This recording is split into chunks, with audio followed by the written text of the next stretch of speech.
ካራምቤ ሬዲዮ 98.7 የዕለተ አረብ የሐምሌ 3 ቀን 2018 ዓመተ ምህረት የሰዓቱ ዜናዎቻችን አሁን ተሰማላችሁ። ለሰዓቱ ካሰናዳንላችሁ ዜናዎቻችን መካከል በቅድሚያ ዋናዎቹን አጀንዳቸውን ያቀረቡ ታጣቂ ኃይሎች በሀገራዊ ጉባኤው በተወካዮቻቸው አማካኝነት እንደሚሳተፉ ስለመግለጻቸው፣ ነዳጅ ማደያዎች ላይ እርምጃ መወሰዱን ባለስልጣኑ ስለማስታወቁ፣ ሚኒስትሩ ከኡጋንዳ የሚገባ የስጋ ምርት ጋር በተያያዘ ምንም አይነት ህጋዊ ፍቃድ አለመስጠቱን ስለማስታወቁ፣ እነዚህ ከሀገር ቤት ሌሎች አህጉራዊ እንዲሁም ዓለም አቀፋዊ ዜናዎችን አካተን ትዕግስት ወርቅነህ አስደምጣችኋለሁ።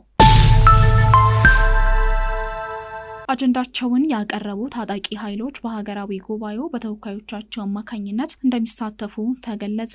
የኢትዮጵያ ሀገራዊ ምክክር ኮሚሽን 3 ታጣቂ ኃይሎች አጀንዳዎቻቸውን ማቅረባቸውን በማስታወስ በዋናው ሀገራዊ ጉባኤ በተወካዮቻቸው አማካኝነት እንደሚሳተፉ አስታወቀ። ኮሚሽኑ ይህንን ያለው ለሀገራዊ ጉባኤው እያደረጋቸው የሚገኙ የቅድመ ዝግጅት ስራዎችንና ለተሳታፊዎች ግልጽ መሆን ያለባቸውን ጉዳዮች በሚመለከት ሰኞ ሰኔ 29 ቀን 2018 ዓ.ም ጋዜጣዊ መግለጫ ሲሰጥ ነው። የኮሚሽኑ ዋና ኮሚሽነር ፕሮፌሰር መስፍን አርአያ በሂደቱ የተሳተፉ አካላት በፍቃዳቸው መሆኑንና በውጊያ ላይ የሚገኙትን አካላት በሚመለከት የተሳተፉም ያልተሳተፉ መኖራቸውን ገልጸዋል። ከፖለቲካ ፓርቲዎችም ከመጀመሪያው ቀን ጀምሮ ከምክክሩ በፊት መሟላት ያለባቸውን ቅድመ ሁኔታዎች በመግለጽ ራሳቸውን ያገለሉ መኖራቸውን ኮሚሽነሩ ተናግረዋል። ኮሚሽኑ ከፖለቲካ ፓርቲዎች ጋር በየጊዜው ግንኙነት አለው ያሉት ፕሮፌሰር መስፍን ከታጣቂ ኃይሎች ጋር ግን ግንኙነታቸው በመገናኛ ብዙሃን በኩል መሆኑንና በየጊዜው ጥሪ ሲያቀርቡ መቆየታቸውን አስታውሰዋል። በቀረበው ጥሪ መሰረት ወደ ምክክር የመጡ መኖራቸውን አስታውሰው በዝርዝር ያልጠቀሷቸው 3 የታጠቁ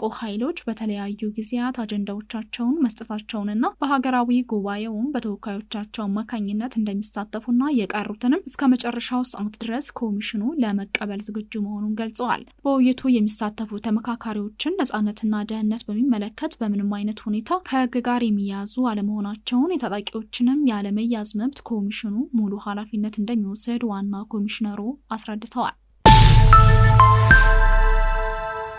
ነዳጅ ማደያዎች ላይ እርምጃ መውሰዱን ባለስልጣኑ አስታወቀ። የነዳጅና ኢነርጂ ባለስልጣን ህገወጥ ስራ ሲሰሩ አገኘዋቸው ባላቸው ነዳጅ ማደያዎች ላይ እርምጃ መውሰዱን አስታውቋል። ባለስልጣኑ ግንቦት 29 ቀን 2018 ዓመተ ምህረት ጀምሮ በተለያዩ ከተሞች በነዳጅ ማደያዎች ድንገተኛ የመቅጃ ማሽን ወይም ዲስፔንሰር ላይ ምርመራ በማድረግ 12 ማደያዎች ማሽኖቻቸው ትክክለኛውን ልኬት የሚያሳዩና የነዳጅ ቅሸባ የሚፈጸምባቸው መሆኑን ማረጋገጡን ገልጿል። ከሰኔ 23 ቀን 2018 ዓመተ ምህረት ጀምሮ እንደ ጥፋታቸው መጠን ከ1 እስከ 2 ወር የነዳጅ ጭነት እገዳ እንደተደረገባቸው አስታውቋል። የባለስልጣኑ ዋና ዳይሬክተር ዶክተር ደስታው መኳንንት 1 ሊትር ሲቀዱ ሙሉ 1 ሊትር አይደለም መለኪያው 800 እና 900 ሚሊ ሊትር ይሆናል ብለዋል። ለትነት የሚፈቀድ መጠን አለ፣ ከዚያ በላይ መሸቀብ ህገወጥነት ነው ብለዋል። ማህበረሰቡ ላይ የሚደርሰው ጉዳትም ቀላል እንዳልሆነም ገልጸዋል። በቀጣይ ቀናት ይፋ የሚደረጉ እርምጃ የተወሰደባቸው ሌሎች ነዳጅ ማደያዎች እንዳሉም ኃላፊው ጠቁመዋል። ዘገባው የቲክቫ ኢትዮጵያ ነው። ሚኒስትሩ ከኡጋንዳ የሚገባ የስጋ ምርት ጋር በተያያዘ ምንም አይነት ህጋዊ ፍቃድ አለመስጠቱን አስታወቀ።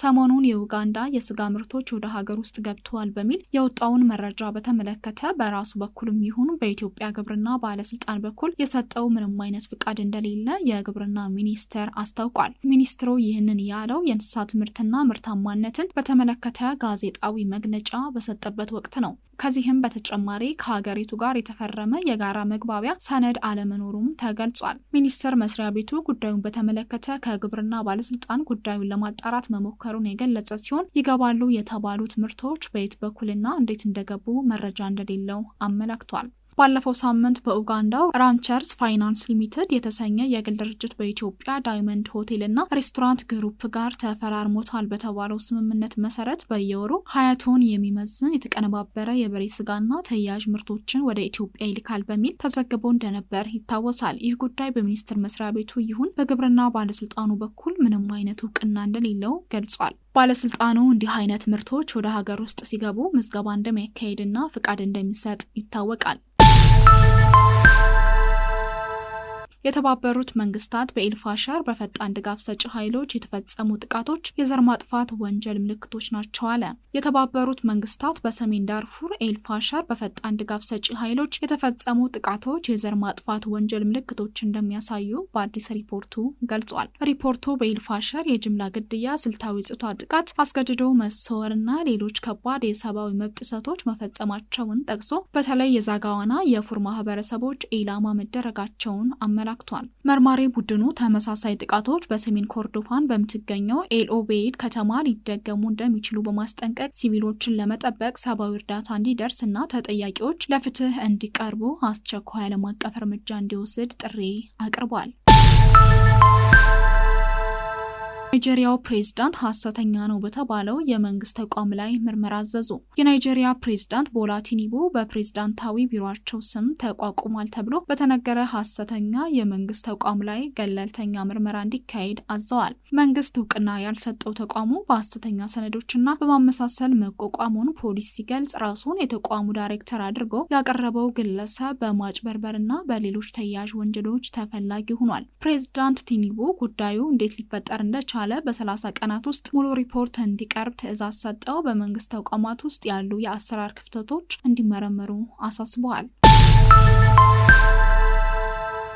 በኮንጎ በህዝበ ውሳኔ የወጣው አዲስ ህገ መንግስት ውጥረት አስከተለ። በዲሞክራቲክ ሪፐብሊክ ኮንጎ በህዝበ ውሳኔ የወጣው አዲስ ህገ መንግስት ውጥረት አስከትሏል። የሀገሪቱ ተቃዋሚዎች አዲሱ ህገ መንግስት ፕሬዝዳንት ቺሴክዲ ለሶስተኛ ጊዜ ስልጣን ዘመናቸውን ለማደላደል የተጠቀሙበት ነው ብለዋል። በግንቦት ወር የተቋቋመው የኮንጎስ ተቃዋሚዎች ጥምረት C64 በሀገር አቀፍ ደረጃ ለ2 ሳምንታት የታቀደውን የተቃውሞ ሰልፍ ለሌላ ጊዜ አስተላልፈዋል። የተቃውሞ ሰልፉን ለሌላ ጊዜ ያስተላለፉት የአፍሪካ ህብረትን የሽምግልና ጥያቄን ተከትሎ መሆኑን ገልጸዋል። ባለፈው ሰኔ 12 በተደረጉ የተቃውሞ ሰልፎች የተቀሰቀሰውን ከባድ ግጭት ተከትሎ ታዛቢዎች ዳግም ግርግር ሊፈጥር ይችላል የሚል ስጋት እንዳላቸው ገልጸዋል። ህገ መንግስታዊ ክርክሩ ከዲሞክራቲክ ሪፐብሊክ ድንበሮች አልፎ ስጋት ደቅኗል ተብሏል።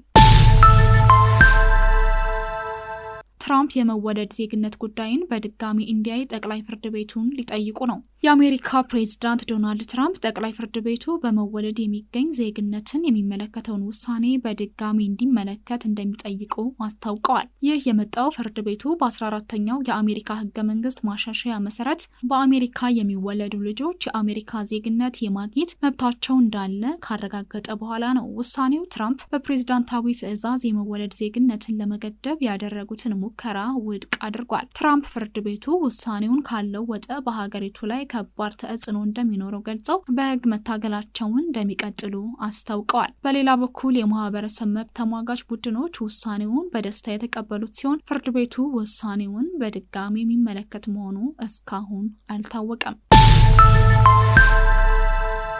ዜናዎቻችን አብቅተዋል። አድማጮች ከመሰናበታችን በፊት የዜናዎቻችን አርዕስቶች እናስታውሳችሁ።